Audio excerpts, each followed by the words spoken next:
Welcome back to the Cruise Dynasty podcast. Back at it again, doing what we do, talking about the fake stuff. Got a good one tonight. Craft man, what's going on with you? Doing the same old thing. Sitting in this garage, about 95 degrees in here. And maybe one day we can get us a nice little studio with some AC, and we'd be rolling.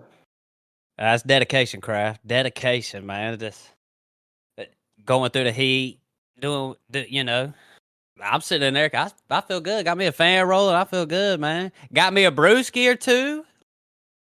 So just chilling tonight. By the way, you can add me at CrewMattHam, at CraftMan Pack Fan. Got a good one tonight. It's the Crew versus Twitter. Tonight we're taking shots at all the group think I'll be seeing on Twitter, all the I don't even know, man. Just to let everybody know, if you haven't listened to this podcast, I'm about as anti-social media as it gets. But, we having fun doing the podcast. Me and the Craft Man decided we're going to hop on the bird and see what's up in these Twitter streets. So you won't find me on Facebook. You won't find me on MySpace, but you can find me at Twitter. What you say, Craft? Hey, Twitter's the best. Elon got it going on. But yeah, I've been enjoying getting on there. A lot of these folks that we're talking about today too, just some of the stuff we've seen on Twitter, it's real opinionated. It might come out a year from now and we might be dead wrong, but we're going to give our opinions tonight. And just props to all the guys on Twitter that put in that hard work. The guys we talking about tonight, it ain't no hate. It's just, it's different opinions. If you didn't have different opinions, fantasy football wouldn't be fun. Right. And, I make fun of talk about the group think, everybody. There's some narratives out there that me and the Craft Man, we're going to bust up tonight. And we're going to talk about a few. I'm going to call out just a couple of these Twitter handles or podcasts, not just because I just see y'all as the leaders of these narratives, just in my eyes. I ain't got hella followers and shit, so I'm just seeing what I see, you know what I'm saying? So, definitely not about to talk shit about these people, but we just going, just challenge them a little bit, check them on some of these narratives that I'm seeing.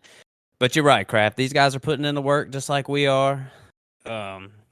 Some of these guys, youngins, students, others probably got full-time jobs and shit like that. But I will say this, the guys that we're talking about tonight, I ain't going to accuse these guys of groupthink. These guys really are a little bit, in fact, I would say they're different from the rest of Twitter, honestly. But these are just some narratives. I felt like we could call these guys out and nobody would get pissed off at us or anything like that. Maybe they will. If you are, then I don't know, message me on Twitter or something, or come on down here to the South and link up.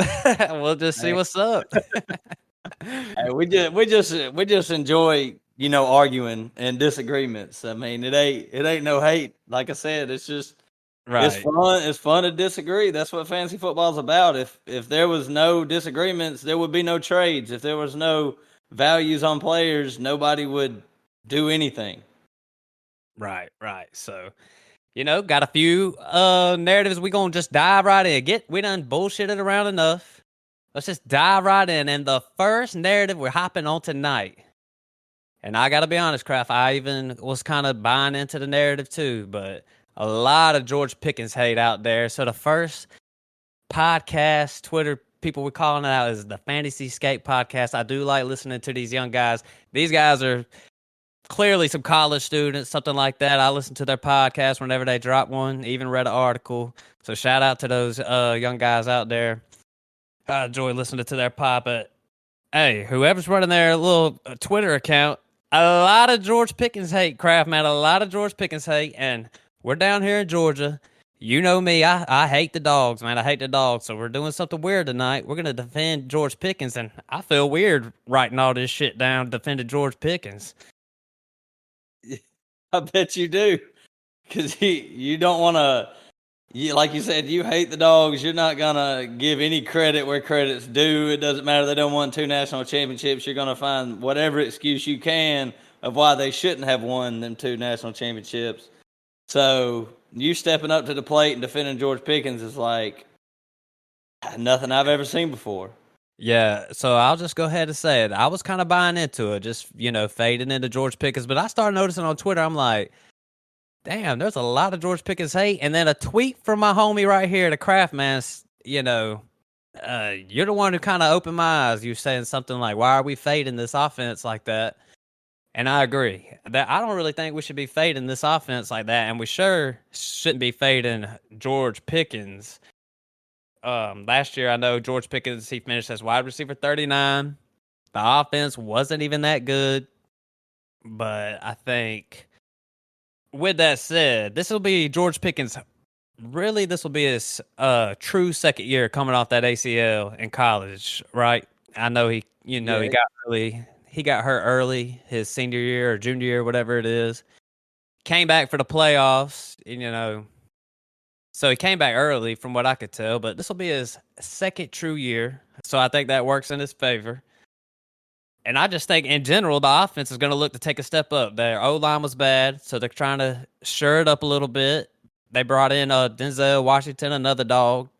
He likes to block too. So I think as long as Kenny Pickett, which I believe he will, take a step up. I'm not saying this motherfucker Kenny Pickett's going to be finishing in the top 8 or nothing like that. I just think he's just a solid QB. He could be a little nice QB in your super flex leagues, a little nice QB2. But as far as I see it, I see the offense is going to take a jump up. I don't see no reason to fade George Pickens right now. Yeah, one of the favorite things that you said in that rant you went on about George Pickens was Denzel. Denzel Washington.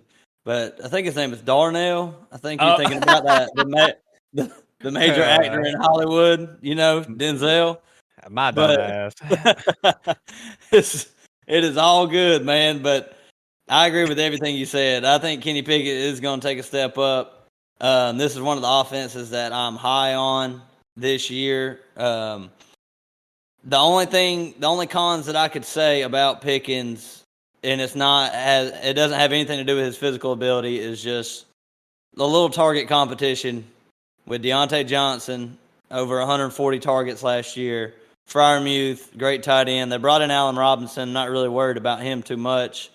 But that's the only cons I can say about George Pickens. But in his rookie year, he had 52 receptions for 801. That's 15.4 yards per catch. And he had 4 touchdowns. And I'll let you talk after me because I got a couple things I want to point out. Some player comps and rookie year comparisons to George Pickens to try to prove my point on the fact that George Pickens had a great rookie year and it's just going to look up from here. So you got anything else you want to say about Pickens, Matt? Just real quick, his ADP in Superflex startups is 67.2. That's wide receiver 26. So we got guys. These are players that are going in front of George Pickens. It's Jerry Jeudy, Debo, DJ Moore, Michael Pittman. Those don't really butter my biscuits. I'm just being honest. I've always faded Jerry Jeudy. I ain't ever buying into that shit. Michael Pittman, I like Pittman, but I'm fading him this year because I don't buy into any of that. Debo. I go back and forth on Debo, but George Pickens, I think there's an argument he should be taken ahead of all these guys, and I'm just not sure that 25 wide receivers are better than George Pickens for the long term. I do think it's a possibility that maybe George Pickens will struggle a little bit next year. So maybe in redrafts, I'd be willing to fade him a little bit. But as far as Dynasty goes, I see no reason to fade George Pickens. I'll take him at this ADP all day and keep him on my squad for a few years. Yeah, I'd actually take him over Treylon. I know that's Treylon Burks is one of them guys on Twitter that's just I haven't seen not one negative thing about, but I'm probably the lowest on Treylon as you're going to find just based on the team that he plays on and the quarterback situation that he has. I trust the Steelers a lot more, even though the target competition is a little rough. compared to Tennessee. I understand that the Treylon could be the main guy, but I'm picking the Steelers' offense over Tennessee's offense any day of the week, unless it has to do with Derrick Henry. So, but a couple things I want to bring up comparing George Pickens. Everybody says he's a contested ball catcher, so I just thought to myself, who can I compare George Pickens to? Who is considered a contested ball catcher and is not a great route runner, blah, blah, blah, and going back to their rookie years and what they did. So DeAndre Hopkins, when he first came out, he's still considered that. Contested ball catcher, doesn't get a lot of separation. So Pickens went for 52 and 801, 15.4 yards per catch, like I said. Hopkins rookie year, 52 for 802, 15.5 yards per catch, and 2 touchdowns. So straight up identical. And we all know what Hopkins turned into. But that's not the only comp I got. Some of these guys are going to be really good players in the league. Some of them not so good.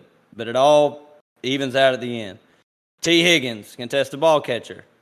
His rookie year, 67 for 908, 13.5 yards per catch, and 6 touchdowns. T. Higgins is going like wide receiver 12 in Dynasty right now. And he only had about 10 more catches, 100 more yards his rookie year with a lot better quarterback. So, I mean, George Pickens going up. A couple more want to compare him to. Mike Williams, he's a contested guy, right? What would you say? What would you say, Matt, about Mike Williams in his career? Would you say it's a bust, like so far, or would you say he had a pretty good fantasy career? I mean, he's been solid. He's just a headache to have in your lineup. You just never know when to play him. But I like how you compare George Pickens to 3 Clemson wide receivers. You bring up D-Hop, T. Higgins, Mike Williams. But you're right. All 3 of those guys were contested guys, especially D-Hop and Mike Williams. Yeah. But yeah, I agree with you on that. Yeah, and Mike Williams, so I'm going to skip his rookie year because he only played 10 games. But his first full season, he had 43 receptions for 664. That's worse. And 15 yards per catch. That's about the same as Pickens. Mike Williams has not turned out to be a good fantasy asset. He had 1 year where he finished as wide receiver 12, and every single year he has not finished in the top 30. So, shit, Kraft. I was calling Mike Williams like an upgraded Gabe Davis this past year. And Mike Williams is not that good. So he's one of the guys that are on the downside. And he had a bad rookie year. And another player I think of when I compare George Pickens is Devontae Parker. He was a first-round draft pick when he was drafted. He's a contested ball guy. He's had a bad NFL career. He had 1 good season. And his rookie year, he had 494 yards and only 26 receptions. So the players what I'm trying to do here is compare the players to George Pickens that match the set of his game compared to his rookie year. And the players that had a great rookie year that were considered contested ball catchers ended up having a great NFL career. T. Higgins, DeAndre Hopkins, Terry McLaurin, and that's about it. If I try to look up, I've been doing this for hours and hours trying to look up a player who had as great a rookie season as George Pickens and just fell off a cliff. It's hard to find. Either they once they start off bad, they usually stay bad. Right. And I guess one thing I would say is I'm not just going to sit here and act like Pickens is going to end up being like a D-Hop. Like D-Hop was like the best wide receiver for years, but where he's getting drafted at in ADP right now it definitely feels like his value is going to increase just more and more as time goes on. So I'm actually thinking of more of him on the lines of like Terry McLaurin type career path. Terry McLaurin, he matched. It was about identical his rookie year compared to Pickens also. He had 919 yards his rookie year, so he had a good rookie year. And he's continued to be a solid wide receiver too since then. So Justin Jefferson and Jamar Chase and Garrett Wilson and Olave and players like that have just ruined this shit for rookie receivers. I mean, everything looks terrible when you compare them to players who are putting up 1,200 yards in their rookie year. So, yeah. I mean, I would just say to just sum up how I feel about Pickens is that if Kenny Pickett productions increases, George Pickens will too. And I really do believe Kenny Pickett is a solid QB. So I think it will. One interesting stat, I saw this on Twitter. I know it's from old Snug or something like that. I saw him put it on there. He was kind of hyping up George Pickens, but he said Pickens only had 80 less yards than Deontay Johnson on almost half as many targets. So to me, it tells me if this offense is going to make big plays and make strides, George Pickens is the guy. And I'm not even fading Deontay Johnson. To me, if there's a player to fade, it's Najee. I know you disagree with that, but as far as the passing game goes, if the offensive line is better, if Kenny Pickett gets better, all those guys, especially, redraft. Maybe not redraft for Deontay, Dynasty for George. That's how I feel. Yeah, and I'm incredibly high on Najee, but one thing I want to say about Pickens before we get off of it, and this is like the most obvious statement ever that just doesn't get said. All right, you're a contested ball catcher, which means you are making great contested catches and making it look easy. People are hating on your route running. What the hell you think he's going to be working on after his rookie year? What is he going to get better at? What do all these players... He's not going to get worse at running routes. Some players can't make contested catches. Those are the ones you need to worry about, are the ones who can't catch in traffic and they're decent at route running. But he's going to get better at route running. It's just bound to happen. Right. I mean, crap, man, what a complete 180 on George Pickens. I mean, last year on Twitter at this time, every time this motherfucker does, he pushes somebody down. Oh, man, George Pickens this, George Pickens that. He catches a guy, catches a pass in a drill. Oh, shit, George Pickens this. Yeah. Now everybody's hating on George Pickens. So when I talk about the guys at FantasyScape hating on George Pickens, they're acting like there's a lot of George Pickens fanboys out there. I'm like, where the hell are those guys at? I don't even see those fanboys out there. They're in Georgia. They're in Georgia, and that's about it. And I really wasn't even the biggest fan of Pickens when he was with Georgia. So this isn't even right. It's not even that. I just like his attitude. I like everything about him, and I think he's going to be. I mean, at the least, I could say he's going to be a solid wide receiver 2 from here on out. But he has potential to be great. I don't think he's going to be anything less than a solid wide receiver 2 for your team. Right. Anything else we got to add to the Pickens beef? Nope, but Najee's going to be fine. Don't worry about it. So, shout out to the guys over there at FantasyScape. Y'all keep doing what y'all do.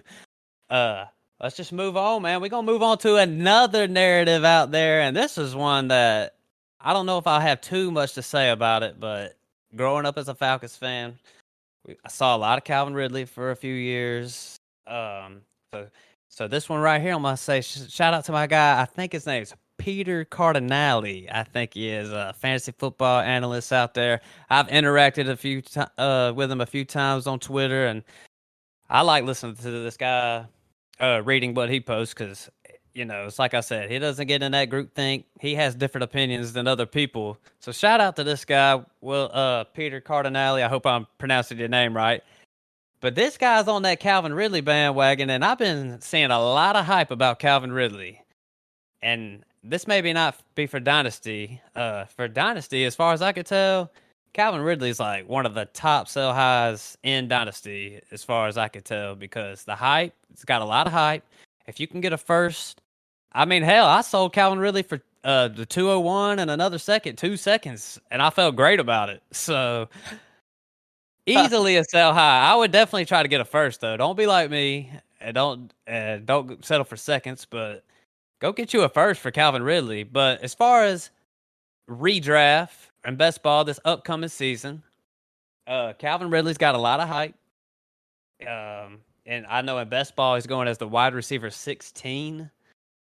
I seriously don't buy that shit. Not even a little bit. So one thing I will say is yeah, I know Peter Cardinale, Peter, whatever the hell your name is. Shout out, man. I'll just call you Pete. Whatever Pete is talking about, he don't believe in the rust factor for Calvin Ridley. I just got to say this. This man sat out for 2 seasons. There's no way you walk onto a football field and just go out there and go off and finish as a wide receiver 1. I don't really see that even as a possibility. But here's just some things that what he thinks. He thinks that go ahead and pencil him in at the top 12. He says his upside is top 5. And just if you're just making a crazy prediction, he thinks it's a possibility. I won't hold them to this, but if you're just making a crazy prediction, he said Calvin Ridley could finish number 1 overall. And to me, that's fucking insane, man. Kraft, what you got to say about that? If this motherfucker is right, we will be coming to him for advice for the rest of our lives. If he is right, Kraft, he will be on the pod, and we will be asking him, what the hell? How'd you call this one? Especially on the gambling episodes. He will be on that shit. Yes. For sure. But let's say, here's my main thing. Other than the rust, let's just say you don't buy into the rust factor. Let's just say he comes in and he's Calvin Ridley. The same Calvin Ridley that was here 2 years ago, finished as the wide receiver 5, I believe. It was top 5 with Matt Ryan and Julio over there in Atlanta. My thing is, he's going to walk onto a team with Trevor Lawrence and that Jaguars offense, who I'm high on, and he's going to have target competition with Christian Kirk, who's the $84 million man. He gets paid the most money there. So I'm not fading him. He finished as the wide receiver 11 last season. Christian Kirk had, 10 games of 8+ targets last year. 10 games of that shit. Zay Jones, and I know everybody's like, Zay Jones, but how do the young kids say, Kraft? He's mid. Zay Jones is mid. I don't care if Zay Jones is mid or not. He's got a rapport with Trevor Lawrence. He had a good year for his standard last year. In 8 games, Zay Jones had 8+ targets last year. I mean, and then just to top it off, Evan Ingram, 9 games with 6+ targets. And he had 2 games with 10 targets and 1 with 15 targets. That's a lot of targets going around to a lot of players. So Yep. I don't exactly see Calvin Ridley just walking right up in there. And even if he does, man, even if he does come back and he's good, there's no way he starts off coming out hot at the very beginning of the year. So all that target competition, throw ETN in the mix, throw him in, and he gets 2 or 3 targets. I mean, seems impossible. I'm just being honest. Seems impossible. This is one of the hottest takes, and there's been a lot of Calvin Ridley love out there. But old Pete, I consider him the leader on this one. Oh, he said pencil him in as top 12, has a good chance to be top 5. So let's just meet in the middle at wide receiver 8. Wide receiver 8 last year was Jalen Waddle. He had 1,356 receiving yards and 8 touchdowns. Is Calvin Ridley going to reach almost 1,400 yards and 8 touchdowns this year? Fuck no. I don't see it. When they added Calvin Ridley in the offseason after the gambling thing, I thought to myself when they did it, I was like, that's a nice depth piece. That's a good depth piece. And then fantasy comes around and redraft and everything comes around and he's wide receiver 16, wide receiver 17. I'm like, I thought this was just a depth piece. I was never thinking of Calvin Ridley going back to his Falcons years after 2 years off. I mean, me and you talked a little bit before the episode of players that have taken years off, and we tried to avoid injuries. We mentioned Josh Gordon, got suspended, came back. He was smoking dope. Yep. Came back, was never the same. Le'Veon Bell missed a year, sat out a year, not injured. Came back, was never the same, played for a different team. I just don't. These are the best athletes in the world in the NFL. Can you imagine sitting around the house and not doing your job for 2 years and coming back? How was that first day going to feel? How was that first month going to feel? It's not going to be the same. And Calvin Ridley is not one of them guys that's just a physical freak of nature who ran a 4.2 at the combine and is just going to come back and just out body everybody. He relies on route running and shit. To be frank, he relied on Julio Jones with the Falcons. So I'm not. It's fine if you want to take the chance on him. I understand. You know, it's fantasy football. You want to call your shots, take chances, but he belongs down there close to Christian Kirk. I mean, Calvin Ridley is going at wide receiver 19 in redraft, and Christian Kirk is going as the wide receiver 33 after he just finished as a wide receiver 11 last year. If that's not disrespect to a player, I don't know what is. That one's just unbelievable to me, honestly. Is Christian Kirk a buy low candidate in Dynasty right now after finishing wide receiver 11? I mean, that's insane that Calvin Ridley comes in here and affects Christian Kirk's value to that extent. What I mean? It should affect it some. I understand it should affect it some, but for sure to drop down that far after, like you said, Trevor Lawrence got rapport with these guys, and it's not like he's coming into a situation that's great for him. I mean, Zay Jones had 100. You mentioned the targets. Zay Jones had 121 targets. Christian Kirk had 133, and you got a tight end who had 98 targets. Yeah. So, and then ETN, I really believe they drafted Tank Bigsby so that they could use ETN a little bit more out in space so that they can get the ball in his hands in the passing game. So, it's going to be tough sledding. He's going to have his games, but the year he finished at wide receiver 5 with the Falcons, people are holding on to that like crazy, but that was an outlier touchdown year that year. So, yeah, I just feel like another guy like Deshaun Watson, he was out pretty much 2 years. He came back rusty. I know it's quarterback. It's two different things, you know. Fuck Kraft.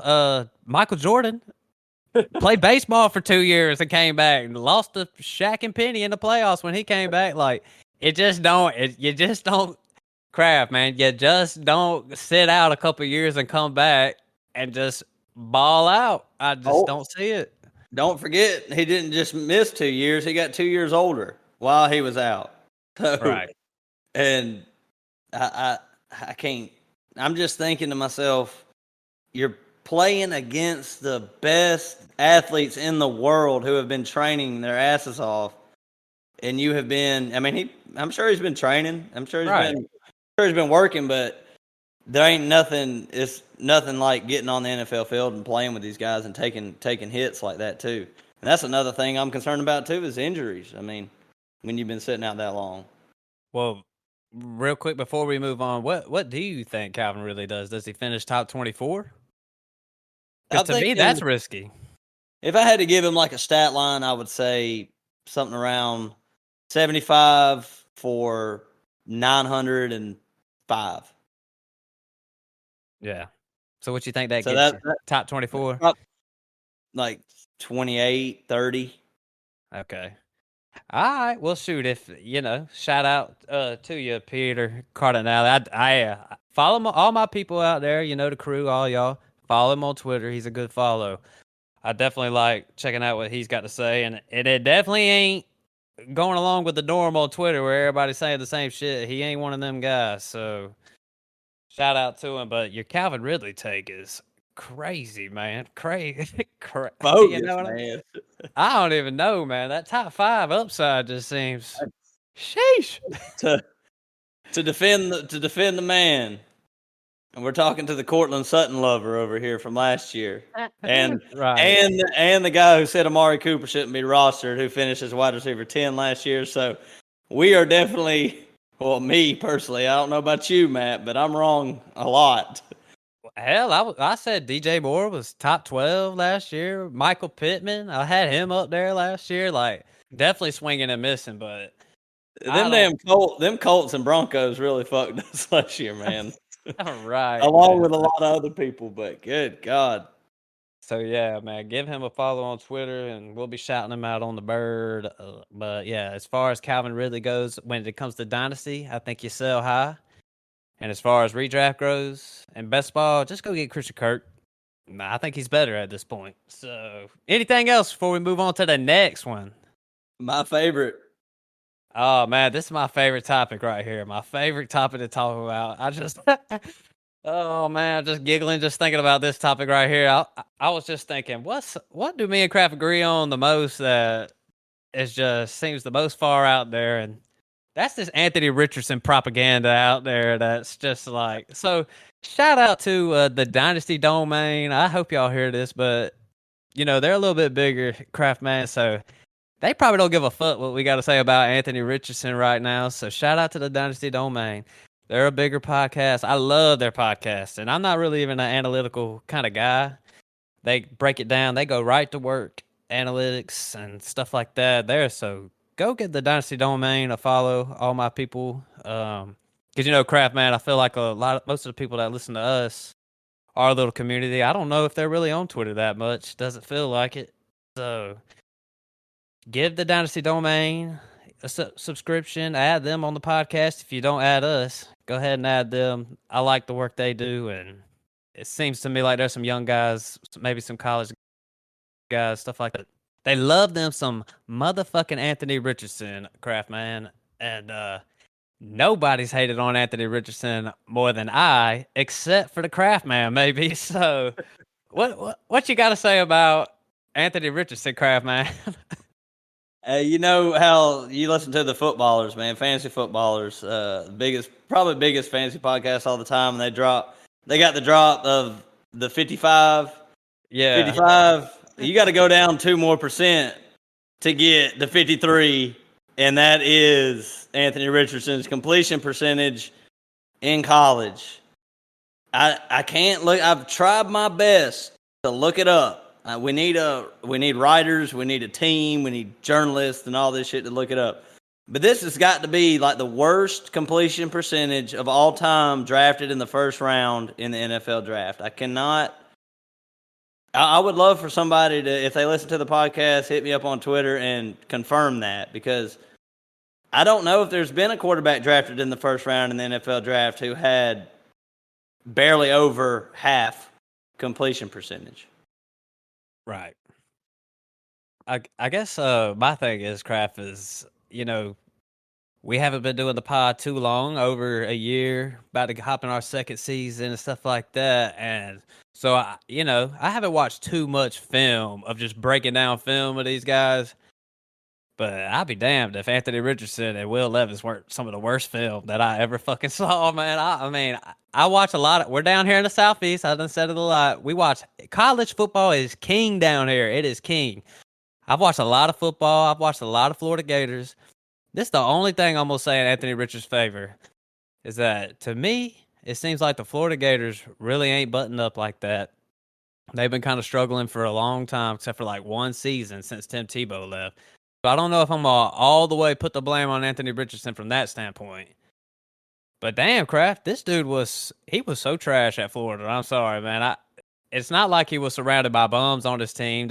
He had some nice players. I know they got 5 stars on their team.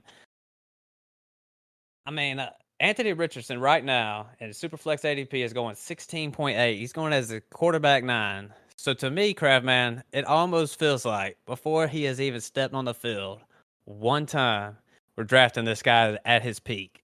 That's what it feels like to me.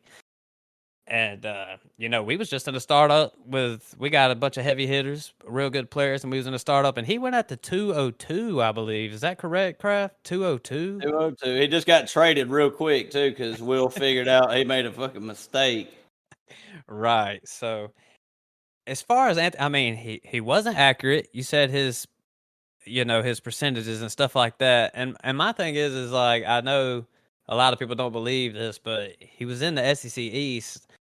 I know they played Georgia, but it ain't like their schedule was filled with heavy hitters. You're playing Vanderbilt, you're playing Kentucky, you're playing South Carolina, you're playing Missouri. Like, you got better players, you got better talent on your team. Like, you should be completing more than 53% of your passes.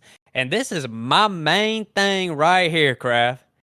This dude, Anthony Richardson, was not on the radar to be a top 10 pick until the motherfucking combine. This dude went out there with no pads, put on his little tight shirt, and ran the 40 real fast, and everybody's like, this dude's top 5 now. He jumped real high, too. Don't Jump. forget that. Because you jump a lot when you throw the ball. You know that. I guess he's going to do a lot of Tim Tebow jump passes in Indy. But this is just my thing. It's like, I think we might have fell into the hype a little bit too much for Anthony Richardson. Like, if you know me, you just don't buy in. You gotta watch. It's the eye test, man. You gotta use the eye test. God damn it! I mean, I just don't understand how we just got to the point where he was not good at college, but then we show up to the combine and he's top 5 all of a sudden. Like, I don't buy into that. I'm not buying into the he ran this fast 40. I'm not buying into he jumped real high. He ran the shuttle real quick. Like, I don't know. Like, I just watch football. I like to use the eye test, and to me, he was not a good quarterback. Yeah, I agree. I'm going to say a couple pros. You gave one pro, which was he played for Florida. They weren't that great. A couple pros that I got, Shane Steichen came over from the Eagles, who worked with Jalen Hurts. He probably did land in the best situation I could imagine with a team that I think could use his abilities. But QB9, I mentioned it last episode. I'm going to do it again because I want to emphasize it. The QB, he's going as QB9 right now. The QB9 last year was Jalen Hurts. He had, or not last year, but the year before when he finished QB9. This is a pretty decent comparison to Anthony Richardson's play style. 3,000 passing yards, 3,144 passing yards, 16 passing touchdowns, 784 rushing yards, and 10 rushing touchdowns. I don't see Anthony Richardson getting there. And one thing that I've been saying over and over about Richardson is the hype is too soon. It's too soon. The rookie year is going to be rough. Give this man like 2 to 3 years. You might get a payoff. And it's just not worth drafting him right now based on what you think is going to happen his rookie year. Because in 2 to 3 years, it could be, he's not going to be Jalen Hurts. Or he could be a, decent QB1, 8 to 10. Or he could just be bust. He could be nothing. He could not be, they could suck for the next 2 years and he might not start again if his accuracy problems continue. And for a guy that has his rushing ability, he didn't really rush for that many yards in college, only about 600 yards his last year compared to like when RG3 was in college or Lamar Jackson. These guys rushed for close to 1,000 yards. So he's not the same kind of prospect as them guys. And I'm out, man. And another thing I want to say before I get off is in startups, it's definitely not worth it. Right. At the 202 or whatever. But I'll admit, I drafted Anthony Richardson at the 102 in a rookie draft because I had Herbert, Russell Wilson, Derek Carr as my quarterbacks. So he was going to be my 4th quarterback, and I needed to see if this guy got a little upside. But that's okay. Rookie drafts, it's fine. It's fine with me if you want to take the chance in rookie drafts. But in startups, if you're taking this guy at the 202, right, above Dak, above Kyler, way above them guys. Bryce Young, a safe, probably going to be a great NFL quarterback. And C.J. Stroud, these guys. Daniel Jones is going like 4 rounds after this guy. And Daniel Jones rushes for 700 yards a year. Right. This is what one of their guys, I think maybe his name was Nathan or Nate or something like that. This is what he thinks for his rookie season. He thinks Anthony Richardson could have 800 rushing yards, 2,500 passing yards, 10 rushing TDs, 10 passing TDs. That gets you what they said, low end quarterback 1 numbers, high end quarterback 2 numbers. I mean, what you think about those numbers right there? 800 rushing yards, 2,500 passing. I mean, it's not exactly so high, but It doesn't seem high. I mean, I know the rushing upside is incredible in fantasy, and that's what we're all aiming for when we draft these guys who run the ball. But I mean, Daniel Jones was the QB9 last year. He had 700 rushing yards, and not sure what his passing yards was, but Richardson's not getting there. Not this year. Definitely not this year. Yeah. Some those guys, and now we ain't hating on these guys, but they don't like Justin Fields, but they like Anthony Richardson. To me, that's just kind of mind-boggling to me, because it's like backwards. Yeah, to me it would be backwards, and I'm not even the biggest Justin Fields guy. Like I just drafted Justin Fields. What have I been doing since that day? I've been trying to trade that dude every fucking day. So I'm not even high on Justin Fields, but Justin Fields is, man, I just don't even know how to say this. He is not just a little bit better passer than Anthony Richardson. He is a whole lot better passer than Anthony Richardson. So if this is what you're shooting for, him having a Justin Fields type year, what it feels last year he had 2,200 passing yards, 11 touchdowns, 1,100. 17, my mistake. 1,143 rushing and 8 touchdowns. And that was the QB7 last year. So, and that's with almost 1,200 rushing yards, and 17 passing touchdowns. Anthony Richardson is not going to get 17 passing touchdowns. So, like you alluded to earlier, if I was really had my eye on Anthony Richardson, I'm not taking him in the startup.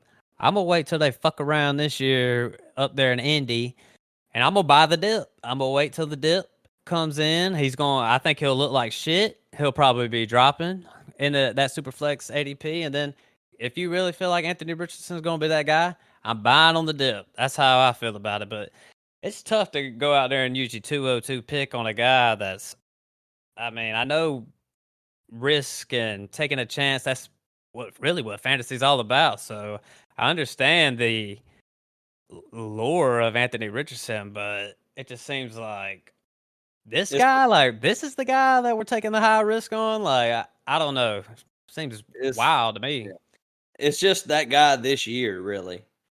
Yeah. I don't think there just wasn't any other options that was like him who set records. Will Levis. Will Levis, I mean, not as prolific of a rusher, but he can run the ball.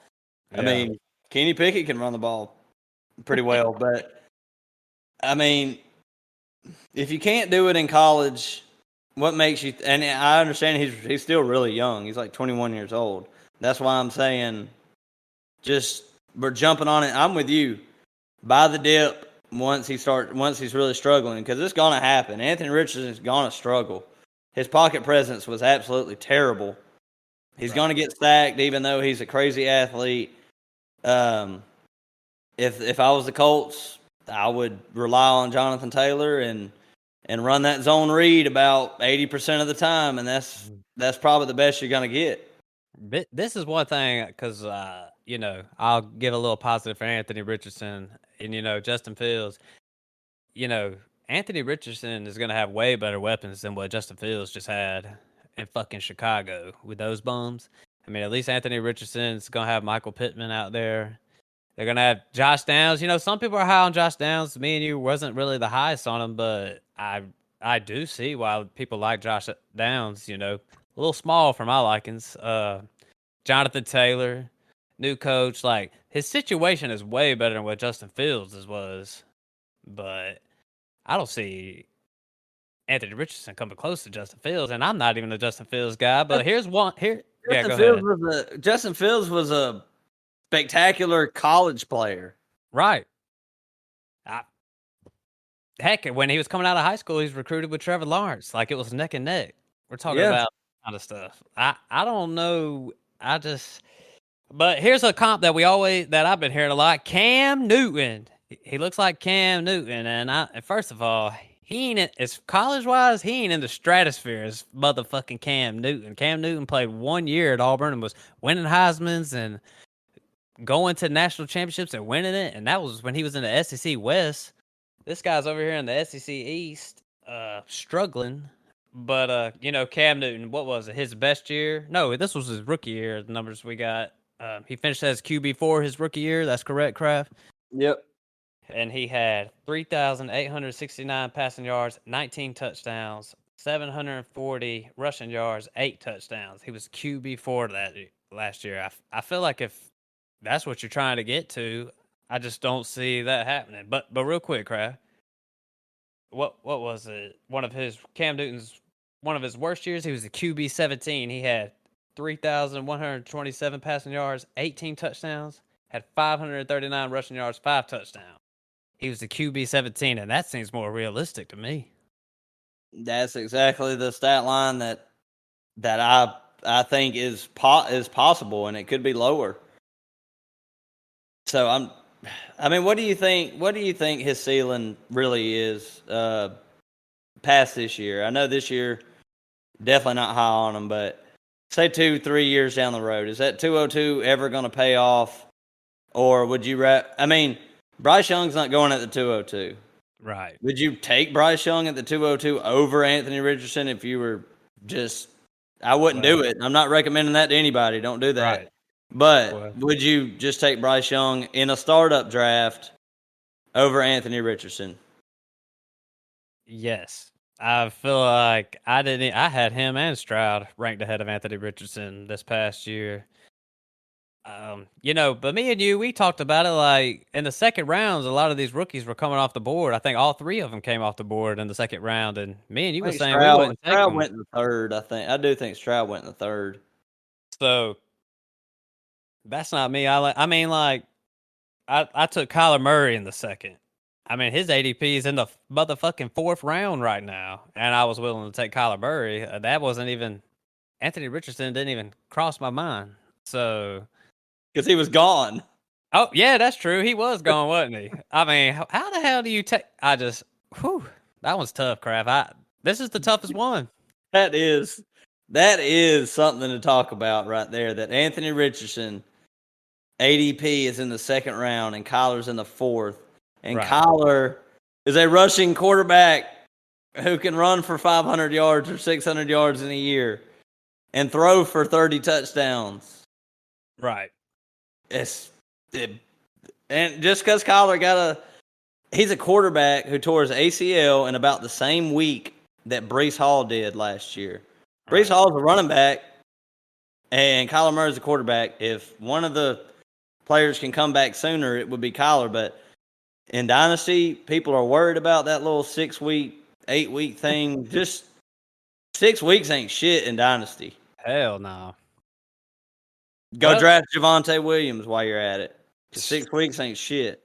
Right. So, Kraft, anything else we want to say about... I mean, we've hopped on the Anthony Richardson pile since we were breaking down these rookies. So, hey, we could be wrong. I mean, hell, I don't mind being wrong. I like taking a shot. But, I feel pretty good about this one. I think it was just a shot this year, like I said. I think it was just the guy that came out this year that had the rushing upside, and that's the one people want to hop on. And I ain't really – I mean, we've been hating on Richardson, but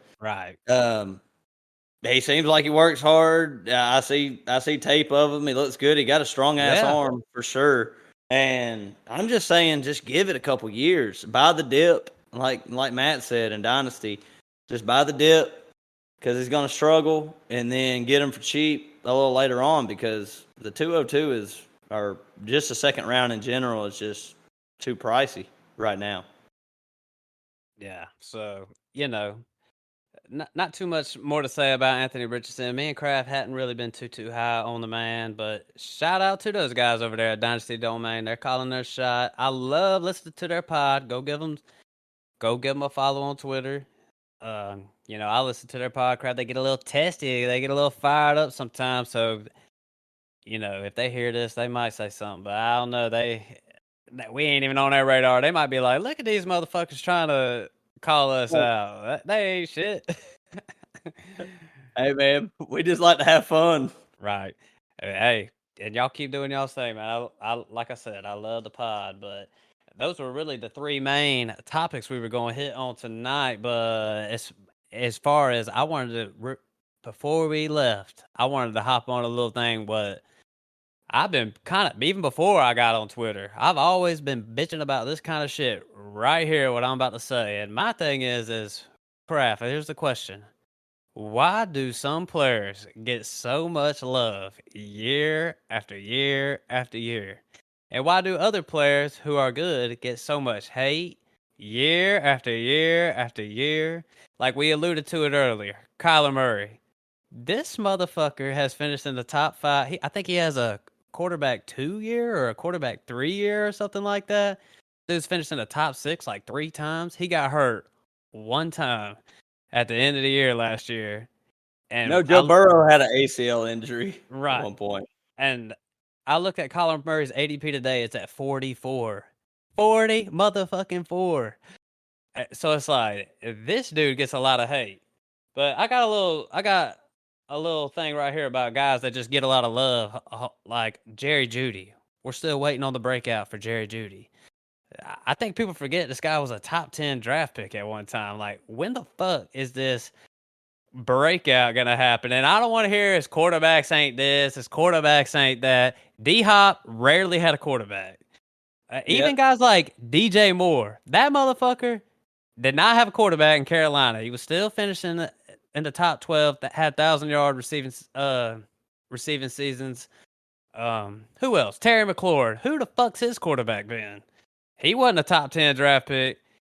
I just gotta know, like, are we doing this again, crowd? Are we doing this again? We're waiting for that Jerry Jeudy breakout again. I got a confession. I'm in. I'm not in on the breakout. Let me put that out. I'm not in on the breakout, but I'm in on Jeudy. I think that it's time. Finally, it's gonna be time. This is one of the guys that I looked up when I was evaluating George Pickens, and Jerry Jeudy had a very similar first rookie year with terrible quarterback play. I guess he's got. I think what it is, Matt. The guys that get a lot of love, like DJ Moore, he's got a lot of love in the past. Akers. Jerry Jeudy, he's got a lot of love in the past. I think it's receivers that play on teams with bad quarterbacks, and then when the situation changes a little bit, or a new head coach comes in, the hype just gets up. It's like there's an excuse for last year. We can figure it out. But DJ Moore has always been about the same. Jerry Jeudy, he's played with 2 different quarterbacks. He's been, and maybe 3 different quarterbacks, or 4 or 5. I don't know. He's been about the same. Sean Payton, I don't know. I ain't gonna say I'm in. I just think that we jumped on the bandwagon of the Broncos 1 year early last year, because Nathaniel Hackett was the head coach. He had Aaron Rodgers calling the offense in Green Bay. There's no mistake about that. Aaron Rodgers was doing everything. So you get Sean Payton in there, that offense is going to get better for sure. And Jerry Jeudy was pretty solid at the end of last year. But my thing is Sean Payton comes in, and his first draft pick, they trade up and go grab a wide receiver. I think that's Cortland Sutton, though. I think that's a Cortland Sutton thing. I hate to admit it, but they picked up Judy's 5th year, and recent news has been that they're just trying to get him as involved as possible. So, shoot, I seen a report today. They said the best wide receiver in the room right now is Tim motherfucking Patrick.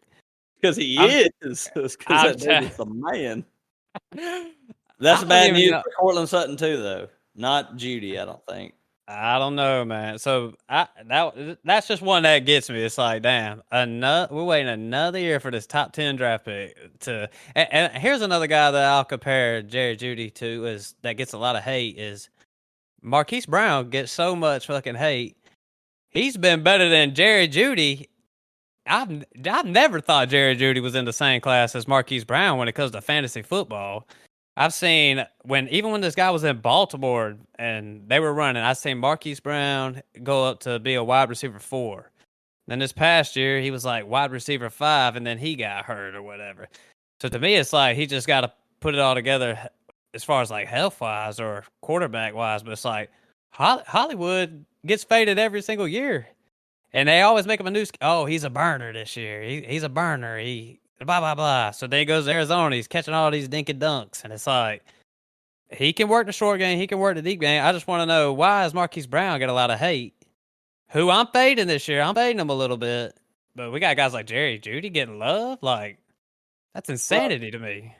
Well, with Marquise Brown, we both really like him, but looking at his past, in the 4 years he's played, he's finished as the wide receiver 44, 22, 36, 46. He's had some great stretches, and I agree. Like, he's a great receiver, but them numbers should be better. And my question to you is, who are you taking in redraft this year if it comes down to it, Jeudy or Brown?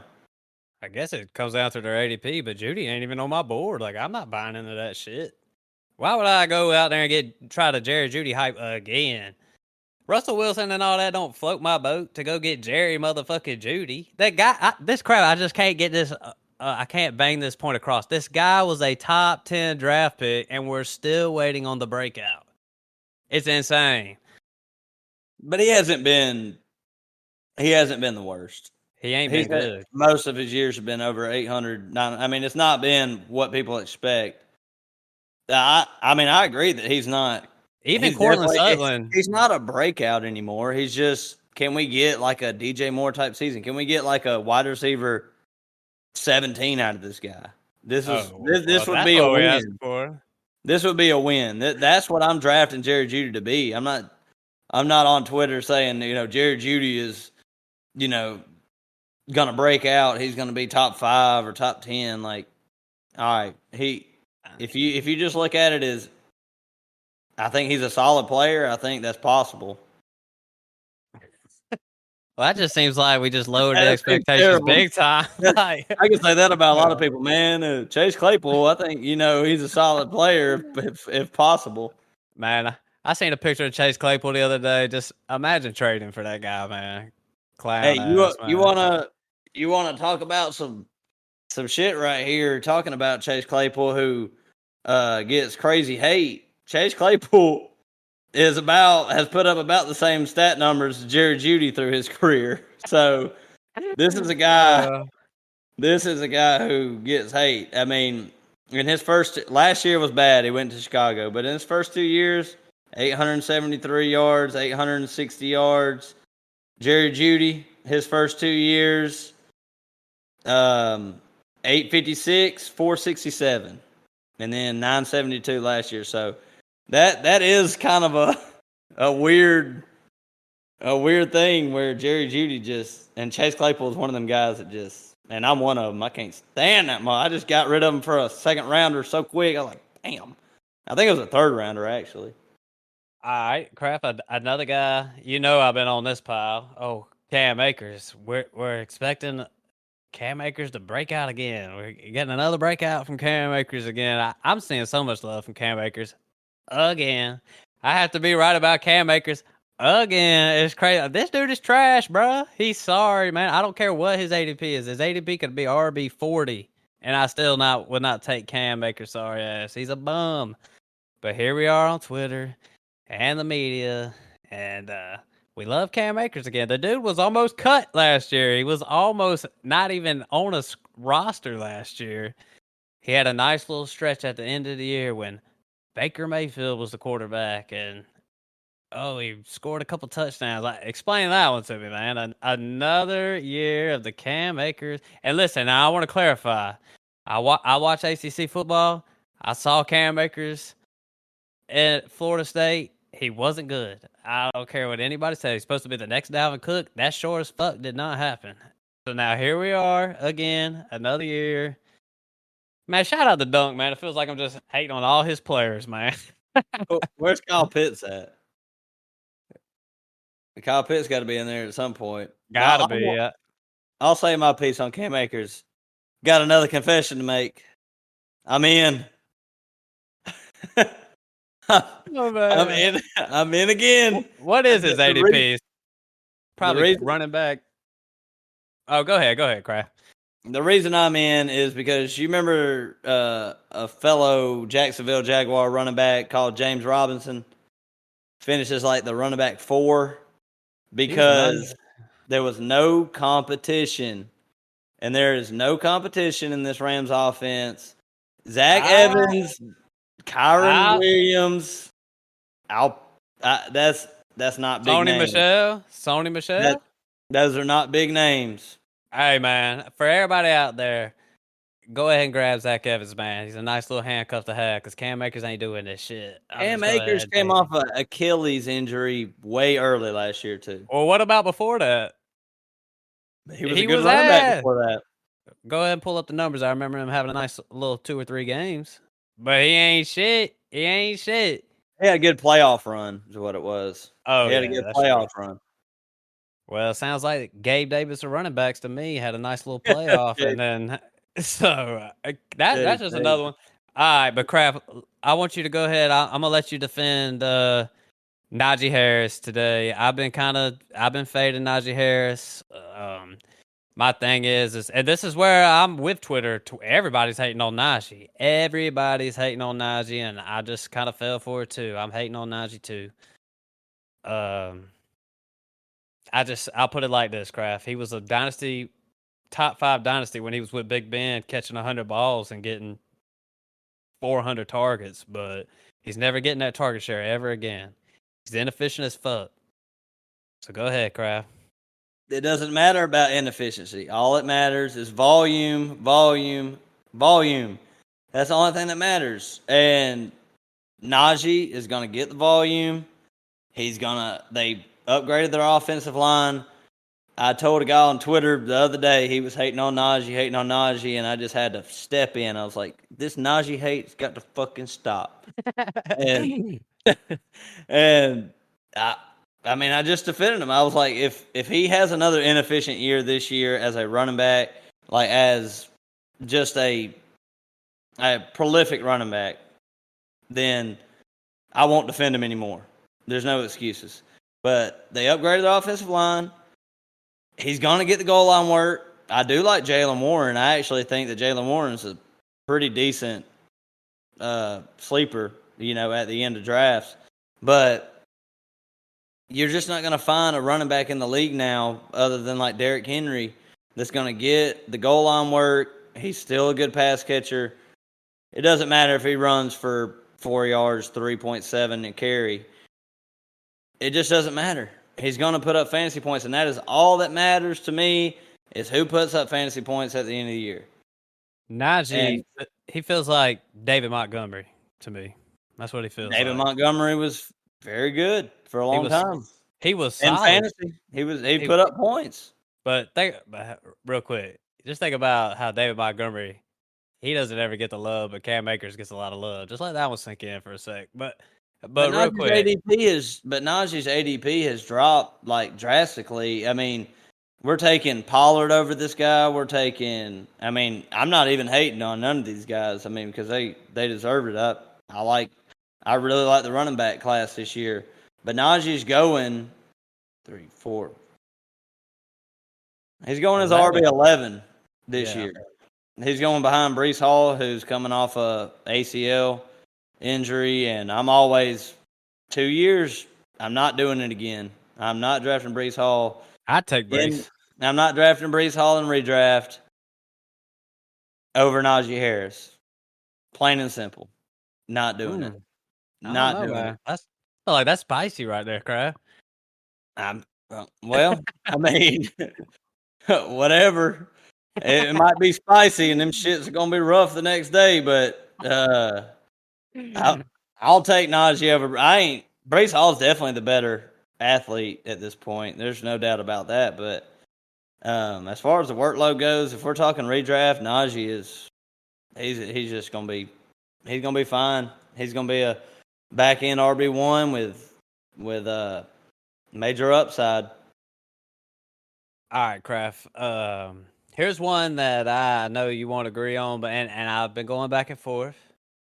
I'm just wondering if Deebo Samuel is a buy low at this point because This dude, Debo Samuel, you want to talk about everybody agreeing on a player? Everybody on Twitter is not like a Debo Samuel.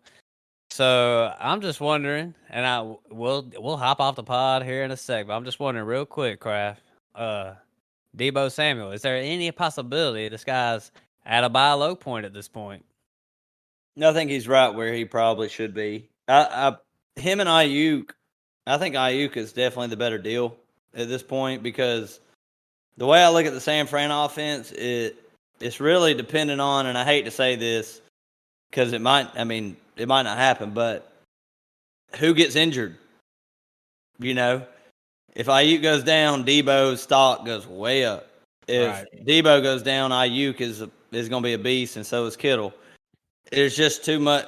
There really is just too many mouths to feed. I mean, it's a broken record at this point with people saying it that there's too many mouths to feed, but it's true. I mean, you can't have a RB1, the 101 overall in most redraft settings is McCaffrey, and then have 2 top 24 receivers and then a top 5 tight end. That shit just cannot happen unless they score 50 points a game. Yeah, I've been, back and forth on that one, back and forth. I just don't even, even to this day, I don't even know what to think. Even the other day, I said, I'll fade Debo. I'm kind of buying him, but I slept on it again, and here I am, back at it again. It almost feels like if Debo Samuel's at the right price, you could go get him, and he have a few good games for you and stuff like that. But you're right. I like Brandon Ayuk too. I think Brandon Ayuk is good as fuck. He's a great route runner. It's like you said, a lot of mouths to feed. That was tough. I'm gonna sleep on it again. I'll see if my mind changes again. I don't know. Did I change your mind about that one too? What do you got to think about Ayuk right now? Because there's a lot of hype. There's definitely a lot of hype on Twitter about Ayuk, but most of the stuff I've seen is about the same thing I said. Is one of them guys is probably going to go down, right? And Ayuk will probably step up. Yep. I mean, it's just the same thing as you said. I mean, Ayuk, the talent is great. There's just a lot of players. Debo's over there. Kittle's over there. I mean, heck, Kittle's like, if Brock Purdy's the quarterback, Kittle's the guy. So, which I do think Brock Purdy will be the starting quarterback when it's all said and done. But the Trey Lance hype is dissipated. Man, Lee, you know what? There's still people out there holding out hope, Kraft, man, about old Trey Lance. That's another one, man. That's another one, Kraft. Trey Lance, he does get a lot of love, but me and you, we've been on top of that one. Like, that one's insane. So you just can't. Trey Lance is mesmerizing to me to have a quarterback that has not only hasn't played in the NFL as the number 3 overall draft pick, but didn't play his last year in college either. So he's really 3 years in and has played 2 games. We're talking about Calvin Ridley earlier, and we talked about Deshaun Watson, who was great. Deshaun Watson was great, took 2 years off and was terrible last year. So Trey Lance, he never was anything. And then when he comes in, and people are still hoping he'll be great. That's tough. If you're listening to this pod for the first time, there's one thing that me and Kraft are pretty consistent on, and we might make an exception every now and then. If you ain't fucking playing, we're not hyping you to fuck up. Like, I cannot stand. Like, what was that other one last year? Kadarius Toney. Like, bro, you're not playing. I don't know why people are hyping this guy up. Trey Lance, you're not playing. I don't know why you're hyping him up. If you're not fucking playing, we just can't hype you up like that. Michael Thomas was one of my biggest busts before the year last year. Right. So you see what happened there. So get your ass on the field, and me and Kraft will say some good words about you. But sheesh, man, if you're not on the field, I mean, I'm telling you, man, Trey Lance love is still there. It's definitely cooled down though. Definitely cooled down. He's the only 3rd string quarterback that's getting drafted in best ball right now. I mean, oh man, in camp they're saying Sam Darnold is QB2 right now. I know. Could you imagine taking Sean Clifford in a best ball draft? I mean, oh my god, man, I'm dead, bro. I'm dead on that one, man. Oh man, yeah, that one's tough, man. That was tough. The trailer. Hopefully, after this year, that shit'll end, man. Malik Willis in the 17th, man. Hey, man, I heard Malik Willis. They said he's ready to take that step up. Said he's looking better than Will Levis. What I heard. That's what I heard. It don't take much. Oh man! All right, crap, man. Anything we got to say about these Twitter streets? Nah, just reiterating that all the guys we talked about tonight, we follow y'all. Like, yep, we enjoy everything y'all do, and y'all put in some hard ass work. But like I said, hopefully nobody takes any offense to anything. I mean, this is fantasy football. Everybody got different opinions. Hit us back and come back at us. We can take it. Me and Crab, we might not sit down on our phones and type some shit out and debate you, but we'll at least hop on the pod, say a little thing. Honestly, we said a lot of nice stuff about people tonight. Yeah, and I mean, we're not the biggest on analytics and everything. We don't get we try to drop statistics every now and again, but me and you, one thing I can say is we watch football all day on Sunday. We watch full games.